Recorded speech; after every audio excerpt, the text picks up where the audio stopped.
Hello, you are welcome once again to SMS Cost Accounting Lecture Series. My name is Sadat Mohammed Sowie. In our last lecture, we looked at the meaning of a costing system.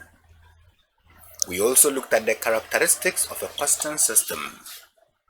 We went further to look at the purposes or objectives of a costing system, the factors to consider in installing a costing system, and we concluded it with the qualities of a good cost information. Today, we are going to look at the types of cost or forms of costs. Costs can be grouped into different types of forms. That's what we want to look at today. What do we intend to achieve by the end of this lecture today? We should be able to state 10 types of cost, and we should be able to explain 10 types of cost. Of course, I know it is it looks so ambitious, but I think we will be able to achieve this. I believe so, right? That's true. Now, our first type of cost or form of cost we're looking at is what we call the direct cost. What is a direct cost?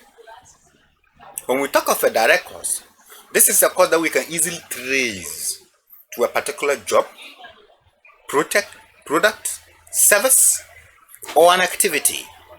In fact, you can say a direct cost is a cost that we can easily trace to a particular cost center or a cost unit. Now, direct cost examples, we can talk about direct material cost, direct labor, and direct expenses. These are examples of what? Direct cost. But these direct material costs, so let me just use an example. Let me use a carpentry firm, for example, and use it so that we can understand these concepts. Direct material cost, we will explain these concepts later on in our subsequent lectures. But I will just want to explain some few things here. With a direct material cost, you take the carpentry shop, for example. What is the major material used in the carpentry firm? You are right, the wood. So the cost of the wood is direct material cost because we can easily trace it to that particular finished product, to that particular job. Are you following the concept? The labor, the direct labor. Where is the direct labor here?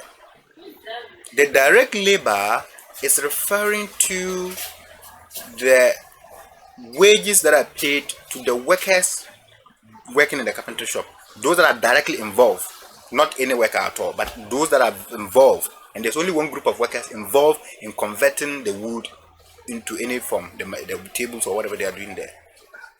And they are what? The carpenters. So the wages we pay to the carpenters are the direct labor cost. That's the example I'm giving. Are you following that? We'll talk about the direct expenses. They are normally expenses made that we can easily trace them to the final product. Something like, let's say we copyright what we have designed. We can have a special tool or special equipment that we have used. Are you following that? So that forms the direct expense. Now, next cost is the indirect cost. If direct cost is what we can easily identify to a product or a service, that means indirect cost is what? You are right. It is the cost that cannot easily be traced, cannot easily be identified with a job, a product, or a service. Are you following? And examples of these are also what we call indirect material, indirect labor, indirect expenses. They are also indirect costs. I will not waste so much time explaining this for now. Maybe later on, when we are going to details what direct material, indirect material is, we'll be able to understand it better. But indirect costs are those that we cannot easily trace to a particular product or service. In fact, they are costs that are jointly incurred. Okay? So we need to do what we call apportionment, cost apportionment. We discussed it the other time when we're looking at terminologies. Okay? Now we have another type of cost we call conversion cost. To convert means to change something to another. So in converting, the cost of conversion, it means the cost involved in converting, in changing, in transforming a particular material into another. Okay? Now, with conversion, we are saying that it is the aggregate of direct wages, direct expense, and factory overhead. So it is the cost of converting raw materials into finished goods. But why is it that direct material cost is not normally part of conversion cost? All the costs are part except direct material cost. Why? Because the material itself is there. When we are talking about conversion costs, the material, so let's say I'm having my bench. I want you to convert my bench into a stool for me. In that, when I'm looking at the cost of changing my bench into stool, or changing my bench into a chair, or changing my bench into a table, the cost that will be involved in this will be the wages, the direct wages, which is what the carpenter or whoever is going to do the conversion will be paid. If there are overheads that are going to be incurred, there are direct expenses that are going to be incurred, but the material itself already is existing. I'm not going to buy a new one. Are you following that? So that is conversion cost. So we're talking about conversion cost. We are emphasizing on all the costs except the direct material costs. Okay? Yes. We look at the other type of cost, which is what we call the notional cost. Some people call it imputed cost or implicit cost. Okay? This cost is normally not part of our accounting system. We normally calculate outside for purpose of decision making, but it is not an actual cost. All right, so this is a cost that is calculated outside the accounting system, and the purpose of it is decision making. Example is a notional rent. What are we saying? You use your own house as a factory. Are you following that? I will not be paying rent because it is my own house, but that rent cost I could have paid is an implicit cost. So if you want to know the real cost of your activities, you add rent cost to your activities. That is implicit. It's not actual. You are not paying anybody, but you are only what making that assumption. If it was someone else's place, you would have paid money, rent. If it is your place, you are not paying rent. Similarly, you just build your house and then you have a shop. You build a shop attached to it, and you are using the shop. You are no longer paying rent. It is implicit cost. Notional rent is implicit. Are you following that? We can also have notional wages. Maybe your son is the one taking care of your house, your shop, or your brother's daughter, or whoever is taking care of your shop on your behalf, and because of that, you don't pay the person's salary.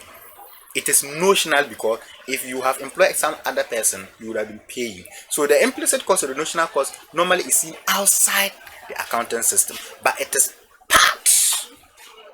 Okay, it is part of decision making.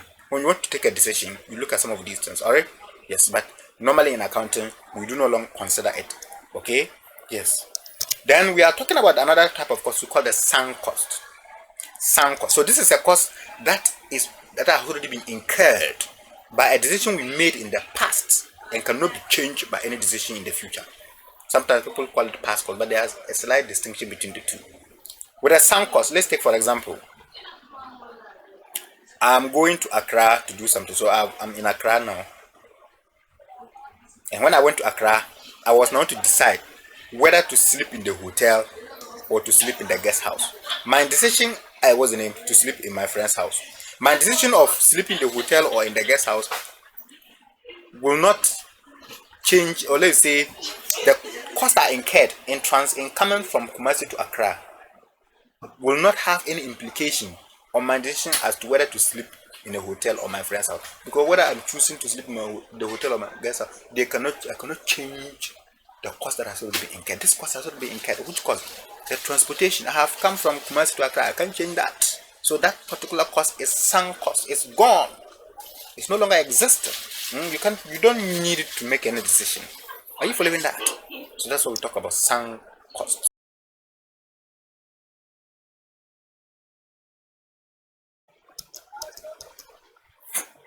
So historical cost, this is a cost that has actually been incurred. It is referred to as the actual cost incurred. So in accounting, when organizations or companies or businesses produce their reports, okay, it takes effect in a subsequent year. So for example, 2021 report, we will see it in 2022. Are you following that? Yes. because the year will cover from January to December. So by the time the accountant put all these data information together to come and present to you, the user, it is already what? In the past. It is historical. Okay? Yes. But there's a difference between historical cost and past cost. What's the difference? So past cost is the one that has been incurred in the previous period. So we are talking about 2021. We are talking about 2020 costs. That is previous. That is past cost. Historical cost is the actual cost. So I'm sitting in 2022 now. 2021 data, I can see it to be historical because now that I am going to present it for me. Alright? Yes. But in 2021 is past. It is the previous period. So this period has been brought now. Even though it is brought in 2022, but it relates to just 2021. So it's now that we are getting the information of 2021. That's what we call it historical cost. But this past cost, we have seen it, it has been incurred some time ago. We know how much it was. Are you following that? That is past cost. Then opportunity cost, you already know in economics. Opportunity cost, a sacrifice the business makes by the use of scarce resources in one particular way rather than another. Okay? Businesses make sacrifice. You take a decision. So you have two options. Which one should I go in for? So when I go for this, the alternative you are living, the alternative you are not going in for is the opportunity cost. Are you following that? Yes. I want to buy a vehicle. So let's say, let me use something that we can do.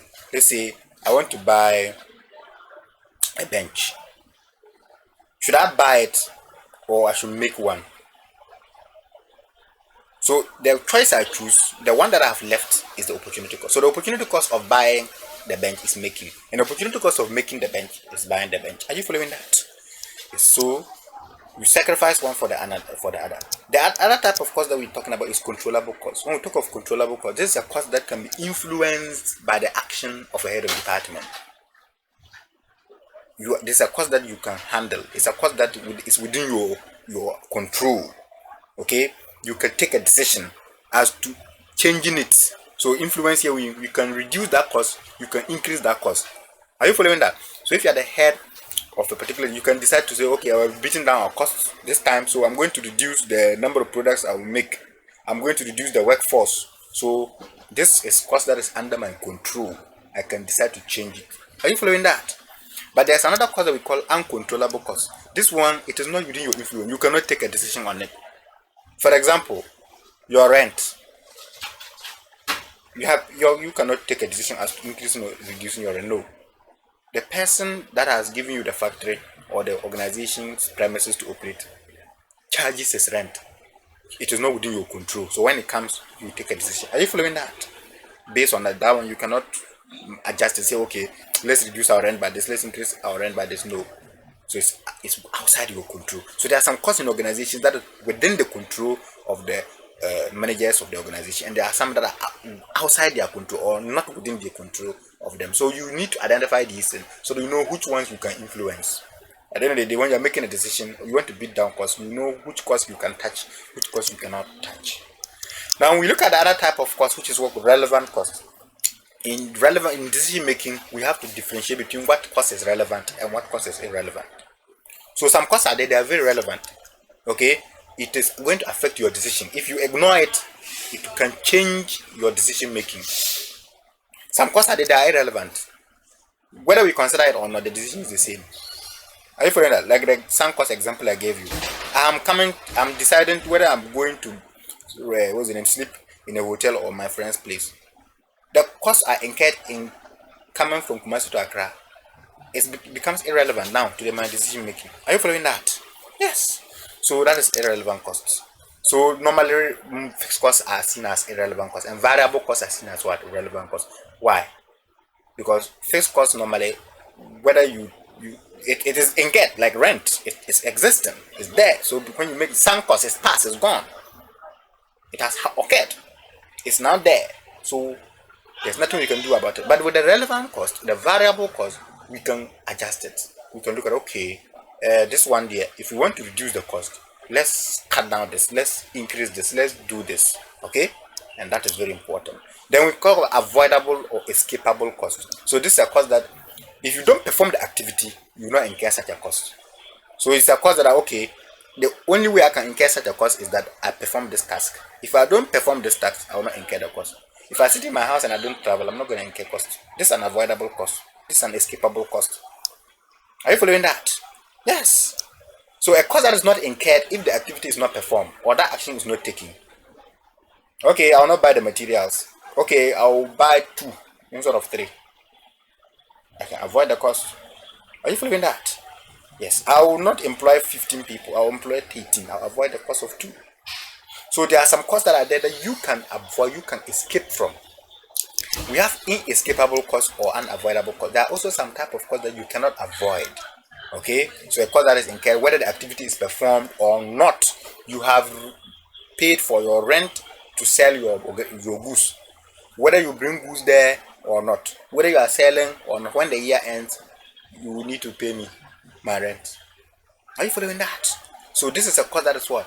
Unavoidable. So far as you are operating the business, you can, of course, the only way you can avoid it is to shut down the whole business, which is not feasible. We are discussing business. So the business is supposed to exist, and what cost can you incur that you can avoid, and what cost is there that you cannot deal with? That's what we are looking at. Then marginal cost. When we talk of marginal cost, this is the cost of producing an additional unit.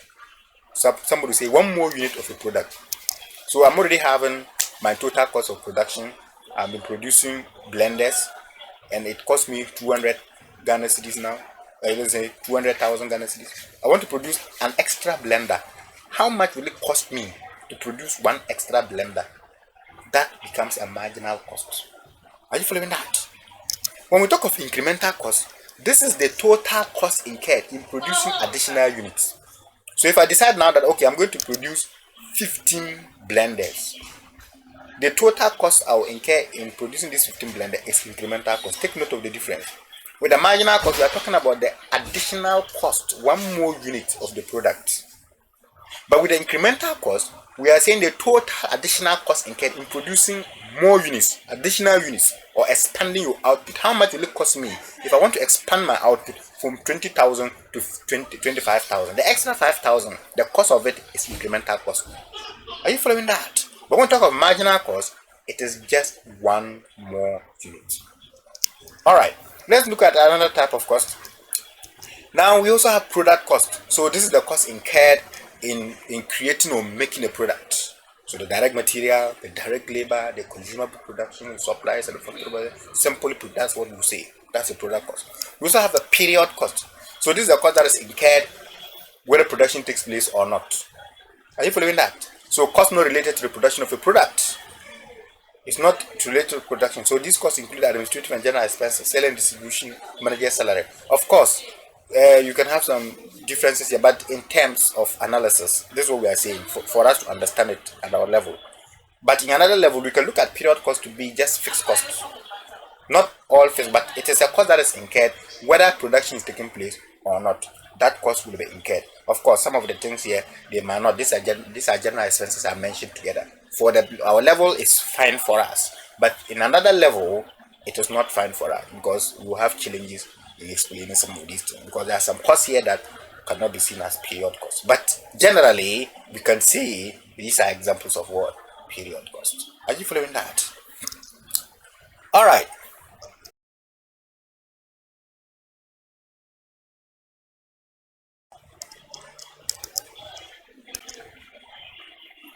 So joint costs refers to costs incurred in the production of 2 or more products that consume same inputs or factors of production before the split off point. We have a point we call the split off point.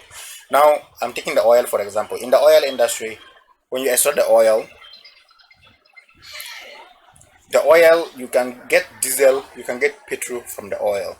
Are you following that? You can get other, but I'm just going to consider these 2 for now: diesel and petrol. These are significant commodities.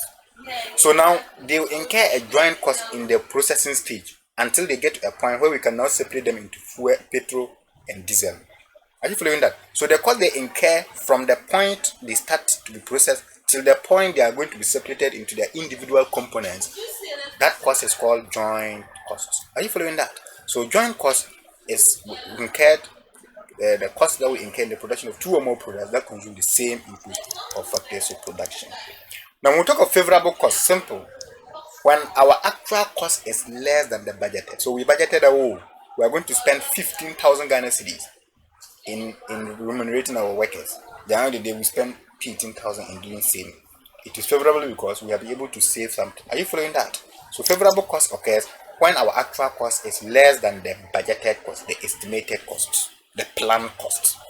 When we say it is unfavorable, we say it is adverse. So adverse or unfavorable cost, normally these are costs that where the budgeted, what we plan for now is rather less than the actual. So the actual is more than what we plan to spend. That becomes unfavorable. It means the organization will need to get more money in order to finance their activities. Are you following that?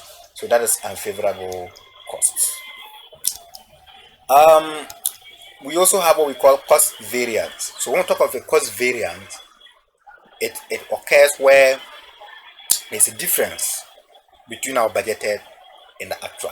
So when there's a difference between our budgeted and our actual cost, that is the variance. The difference is what we call the variance. So you are budgeted 15,000 Ghana cedis. Your actual cost is 12,000. What is the difference? I budgeted 18,000. My actual is 12,000. Or my actual is 15. What is the difference? That is the cost variance. So it is the deviation from target. The difference between the expected cost and our actual cost. That is our variance. And when we talk of total cost, we are saying that this is the aggregation of all costs. Prominently, the fixed cost, the variable cost. All right. Of course, you can decide to add a mixed cost in some instances, but that is how total cost is. So, but in traditional definition, total cost is a sum or aggregate of fixed cost and variable cost. I think that we have been able to explain most of our cost types. Can we mention about 10 of them? Yes. What are they? Direct cost, indirect cost, conversion cost, notional cost or imputed cost, or you can say implicit cost, sunk cost, historical cost, past cost, relevant cost, irrelevant costs, controllable costs, uncontrollable costs, joint costs, total costs, favorable costs, unfavorable costs, cost variance, all these and many more. Alright? Now we have been able to explain them also in details. Therefore, in our next lecture, we shall be going in to look at the classification of costs. How do we classify costs? How do we group costs? So costs is in the way that we can put them into different groupings. We can put them into different groupings, or we can say different classes. How do we classify costs? And what are the different classifications of costs? It's a very important concept because our ability to classify costs will enable us to be able to know which costs we can do without and which costs we cannot do without. Are you following that? So it's a very important concept that we'll be looking at when we meet again. I want to thank you very much for listening to me, and you have a wonderful day.